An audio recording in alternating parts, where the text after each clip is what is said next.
ورسله واليوم الآخر فقد ضل ضلالا بعيدا যারা আল্লাহর সাথে ফেরেশতাদের সাথে কিতাব সমূহের সাথে রাসূলদের সাথে পরকালের দিনের সাথে যারা অস্বীকার করে তারা পথভ্রষ্টের মধ্যে রয়েছে ঘোষণাকার। তাদের ঠিকানা কোথায়? আল্লাহ পাক বলছেন ইন্নাল্লাহা লা'আনাল কাফিরিনা ওয়া আ'আদ্দা লাহুম সা'ইরা। তাদের প্রতি আল্লাহর পক্ষ থেকে অভিশাপ, তাদের জন্য রয়েছে প্রজ্বলিত আগুন। এই প্রজ্বলিত আগুন তাদের জন্য ব্যবস্থা করে রেখেছেন কি?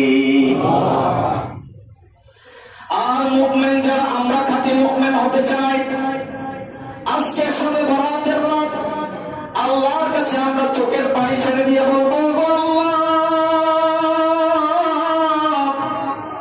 আমরা মুনাফিকদের দলে থাকতে চাই না।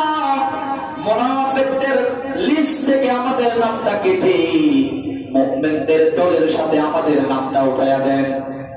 কারণ আল্লাহ পাক মুমিনদের অবস্থা সম্পর্কে বলছেন ইন্নাল্লাযীনা আমানু ওয়া আমিলুস সালিহাতি কানাত লাহুম জান্নাতুল ফিরদাউসি নুজুলা। নিশ্চয় যারা ঈমান আনে, সৎ কাজ করে, আল্লাহ পাক তাদের জন্য রেখেছেন জান্নাতুল ফিরদাউস। সুবহানাল্লাহ বলেন, খালিদিনা ফিহা